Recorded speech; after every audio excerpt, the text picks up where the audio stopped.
Kanchipuram వకుడా silks నాణ్యత మా ప్రాధాన్యత. మదీనాగూడ, మియాపూర్, హైదరాబాద్ లో త్వరలో శుభారంభం.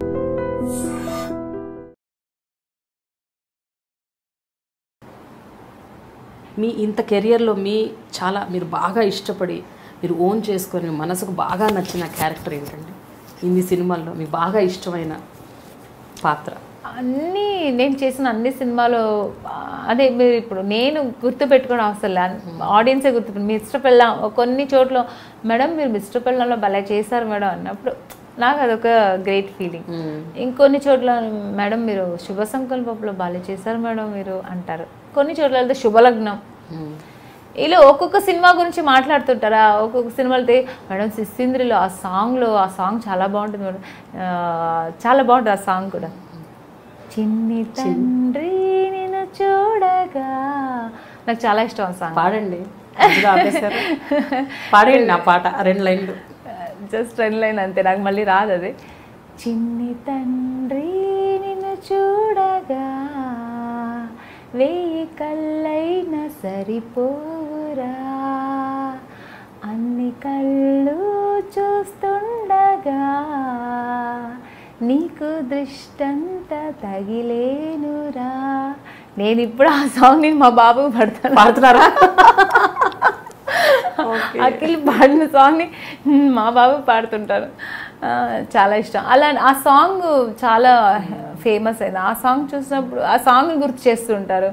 ఇలాగా అన్ని క్యారెక్టర్స్ నాకు ఇష్టం. సో దీనివల్ల నాకు తెలిసింది ఏంటంటే జనాలకు నచ్చిన పాత్రలే మీకు నచ్చుతాయి అంతే, మీకంటూ మీకేమి స్పెషల్ అంటే స్పెషల్ అంటే ప్రజలు బాగా ఇష్టపడ్డది మీకు నచ్చుతుంది. ఎందుకంటే నేను అన్ని క్యారెక్టర్స్ అన్ని విధంగా చేయాలని ఇష్టపడతాను కాబట్టి నాకు పర్టికులర్గా ఏమీ ఇది లేదు. మీకు ఇండస్ట్రీలో చాలా క్లోజ్ ఫ్రెండ్స్ ఇద్దరు, సౌందర్య గారు, రోజా. ఇంకా మీరు రోజాతో ఫ్రెండ్షిప్ కంటిన్యూ అవుతుందా లేకపోతే? రోజా గారు లేదు, రోజా గారు కానీ రమ్యకృష్ణ గారు కానీ చాలా అందరు హీరోయిన్స్తో నేను యాక్ట్ చేశాను. అందరితో ఫ్రెండ్లీగా ఉంటాను. సినిమా అయిన వెంటనే వాళ్ళు మర్చిపోతాను, నేను మర్చిపోతాను, ఇది ఫ్యాక్ట్ కదా, ఫ్రాంక్గా చెప్పాలంటే అంతే. బట్ సౌందర్య గారు అలా కాదు. సౌందర్య నేను చాలా బెస్ట్ ఫ్రెండ్స్. ఎందుకంటే తను కన్నడిగా, నేను కన్నడ మాట్లాడతాను. సో అందువల్లనే ఏమో మా ఇద్దరికి కోఇన్సిడెంట్ బాగా వర్కౌట్ అయింది. మేము ఇద్దరు కలిసి ఒక 3 పిక్చర్స్ చేసాము. అక్కడ బాగా బెస్ట్ ఫ్రెండ్స్ అయ్యాము ఇద్దరు. వాళ్ళ ఫ్యామిలీ కూడా చాలా బాగా మాట్లాడతారు. మా నాన్నగారు కానీ, మదర్ కానీ, వాళ్ళ అన్నయ్య కానీ అందరూ బాగా కలిసిమెలిసి ఉంటారు. పర్సనల్గా కూడా ఎప్పుడైనా ఇంటికి ఫోన్ చేసి, తను మామూలుగా ఊరికే ఉంటే కూడా ఫోన్ చేసి మాట్లాడేది. తను కన్నడలో ఒక సినిమా ప్రొడ్యూస్ చేసింది.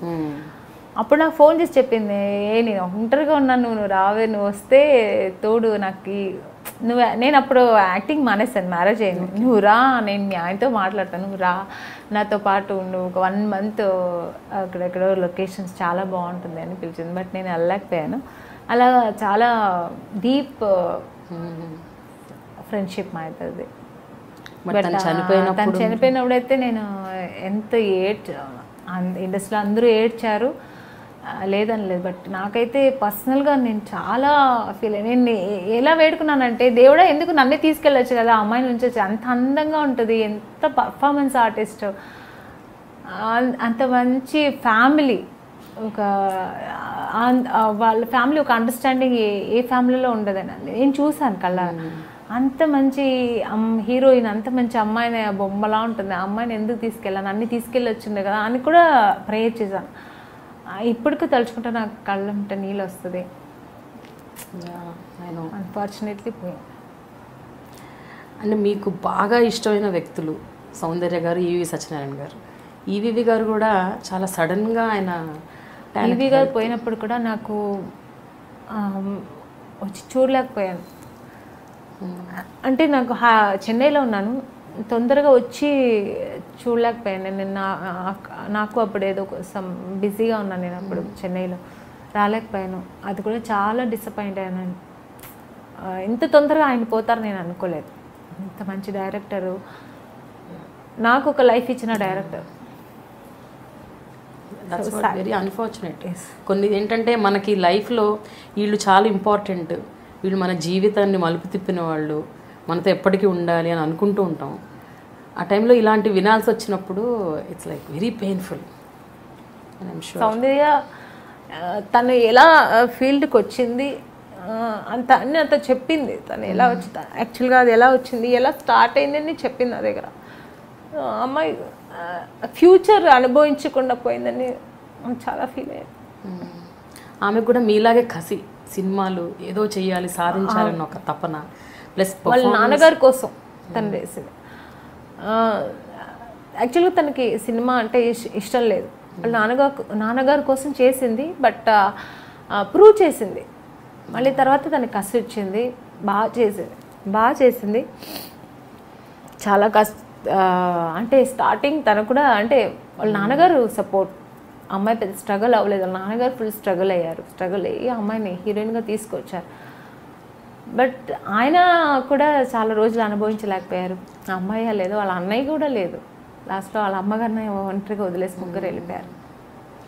Sometimes some lives are like that, మనం డెస్టినీ సో బ్యాడ్. అక్కడ అలాంటప్పుడు దేవుడి దగ్గర ఏం చెప్పని నాకు అర్థం కావట్లేదు. ఎందుకలా అన్నీ ఇచ్చేసి లాస్ట్లో తీసుకెళ్ళిపోయాడు అనిపిస్తుంది. ఆమెని మీ పర్సనల్ లైఫ్ గురించి ఒక విషయం నేను అడుగుదాం అనుకుంటున్నాను. అంటే మీరు ఇంత గొప్ప కెరియర్లో ఇంత గొప్ప స్థితికి వెళ్ళి చాలా పేరు ప్రఖ్యాతలు సంపాదించి రివార్డులు తెచ్చుకున్నారు. బట్ పర్సనల్ లైఫ్కి వచ్చేసరికి it is not easy for you. Me personal life అంత బెడ్ ఆఫ్ రోజెస్గా, అంత బ్యూటిఫుల్గా, అంత లైవ్లీగా లేదని విన్నాను నేను. Especially me issues with your brother's wife చాలా అప్పుడు కేసు ఫ్యామిలీ మీ వర్క్ కాదు నేను అనేది, మీ హస్బెండ్ పిల్లల గురించి నేను చెప్పట్లేదు. మీ లైఫ్, యువర్ బ్రదర్స్ వైఫ్తో ఇష్యూస్, అలాగే మీ దత్తత తీసుకున్న చెల్లెలు ఒక ఆవిడ మిమ్మల్ని చాలా దారుణంగా చీట్ చేశారంట at a point of time. అదంతా ఏం లేదు. మీ సిస్టర్తో అంతా నాకేం ప్రాబ్లం లేదు. ఇంకా బ్రదర్ వైఫ్ అంటే వాళ్ళు యాక్చువల్గా మా బ్రదర్ మావయ్య అంటే ఫాదర్ ఇన్ లా ఉన్నాడు కదా, ఆయన మాట్లాడాడు నా దగ్గర. కొంచెం మీ బ్రదర్తో చెప్పమ్మా, డివోర్స్ కావాలి మాకు.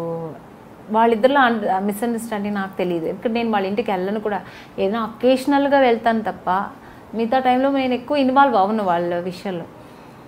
సరే, ఆయన నాతో మంచి రిలేషన్షిప్తో మాట్లాడేవాడు ఎప్పుడైనా. ఆయన మీ బ్రదర్తో కొంచెం చెప్పమ్మా, అలా డివోర్స్ కావాలి, సెటిల్మెంట్ కావాలని. సరే నేను చెప్పాను, లేదండి నేను చెప్తే బాగుండదు, అది ఇంకొకరు లైఫ్లో నేను వెళ్ళి ఇప్పుడు నువ్వు చెయ్యిరా, నువ్వు చెప్పరా, నేను చెప్తే బాగుండదు, అది మీరే మాట్లాడండి, నేను చెప్తే బాగుండదు, నేను ఇన్వాల్వ్ అవును ఇందులో అని చెప్పాను. సరే రేపు ఏదైనా వస్తే మీరు ఫేస్ చేయాల్సి వస్తుంది అన్నారు. అంటే ఒక థ్రెటనింగ్ లాగే చెప్పాడు ఆయన. నేను అనుకోలేదు, ఏదో నాకు చెప్తున్నాడని అనుకోలేదు. నన్ను రేపు ఏది దూషించకూడదు మీరు అన్నాడు ఆయన. సరే ఏదో వాళ్ళలో చూసుకుంటారని నేను వదిలేశాను. కట్ చేస్తే నా మీదే కేసు పెట్టారు డౌరీ విషయంలో, నేను ఏదో ఇన్వాల్వ్ అయ్యానని చెప్పి. నేను ఆ అమ్మాయి పెళ్లి వచ్చినప్పుడు నేను ఫుల్ దీంట్లో ఉన్నాను, స్పీడ్లో ఉన్నాను, మన సినిమాలో బిజీగా ఉన్నాను. ఆఫ్టర్ నాకు 10 lakhs ఇవ్వు అని చెప్పి నేనేదో అడిగినట్టు వాళ్ళు అలా అంతా కేసు పెట్టారు. చాలా చీప్గా ఉండింది అది ఆ కేసు. వాళ్ళు అది మాట్లాడడం కూడా నాకు ఇష్టం లేదు. అని మీరు అడిగారు కాబట్టి చెప్తాను. అంటే ఎందుకు అడుగుతున్నానంటే ఆమెని, ఇప్పుడు అన్ని ఛానల్స్లో, పేపర్లలో, అన్ని చోట్ల మిమ్మల్ని ఒక పెద్ద విలన్ చేసి చెప్పారు.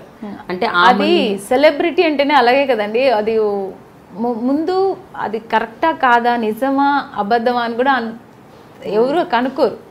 అది ఏం తెలియకుండా సెలబ్రిటీ గురించి చెప్తున్నారా వెంటనే వేసేస్తున్నారు. ఛానల్స్లో కానీ, మీడియాస్లో కానీ, పేపర్స్లో కానీ వచ్చేస్తుంది. ఆ టైంలో నేను హర్ట్ అయ్యాను, కొంచెం బాధపడ్డాను. అందరూ సరే వాళ్ళు ఏదో తెలియకుండా చెప్తున్నారు, వాళ్ళు అంటే మనీ కోసం వాళ్ళు చేశారు. బట్ నన్ను ఇన్ని రోజులు సినిమాలో పైకి తెచ్చిన మీడియా ఛానల్స్ వాళ్ళు నాకు సపోర్ట్గా ఉన్నారు కదా, నా గురించి మంచిగానే చెప్పారు. ఈరోజు ఒక చిన్న విషయం నా దగ్గర అట్లీస్ట్ ఒక క్లారిఫై కూడా చేసుకోకున్నట్టు చెప్పేస్తున్నారని కొంచెం బాధపడ్డాను. తర్వాత ఓకే, అది అలాగే ఇదైపోయింది. కానీ ఇప్పటికీ కూడా ఆమని అంటే మీరు సాధించిన విజయాలు, మీరు గెలుచుకున్న అవార్డులు అవేమీ రావు. గూగుల్లో ఆమని అని కొట్టగానే ఫస్ట్ అదే వస్తుంది, తమ్ముడి భార్యని మోసగించేసిన ఆమని అని వస్తుంది. సో ఇది అంటున్నా, how it's I'm sure it is very painful, నిజంగా పెయిన్ఫుల్. ఎందుకంటే అది బాగా తెలుస్తుంది కళ్ళకి, అందరికీ తెలుస్తుంది, ఆడియన్స్ తెలుస్తుంది. డబ్బు కోసం వాళ్ళు, నేను బిజీగా ఉన్నప్పుడు ఆ అమ్మాయి పెళ్లి చేసుకోవచ్చు. నేను ఆఫ్టర్ ఆల్ 10 lakhs కోసం, డౌరీ కోసం నా బ్రదర్ని పెట్టి నేను చేస్తాను అలా. అది నాది చాలా ఫన్నీగానే ఉంది అది అనుకుంటే.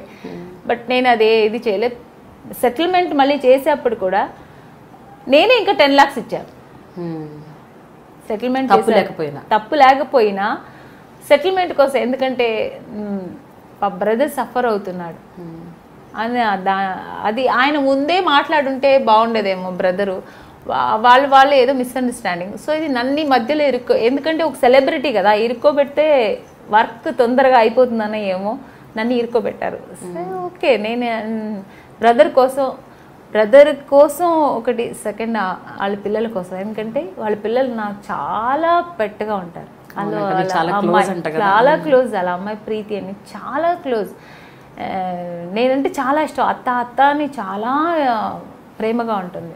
అది వాళ్ళ అమ్మకి తెలుసు, వాళ్ళ ఫ్యామిలీకి తెలుసు, మా బ్రదర్కి తెలుసు, చాలా ఇదిగా ఉంటుంది. సో నేను డబ్బు ఈరోజు వస్తుంది వెళ్తుంది, మన పిల్లలు బాగుంటే చాలా, ఎక్కడున్నా బాగుంటే చాలా అని నేనే సెటిల్మెంట్ చేశాను. నేను సగం బ్రదర్కి సపోర్ట్ చేసి సెటిల్మెంట్ చేశాను. పిల్లలు బాగుంటారు అంతే నాకు కావాల్సింది.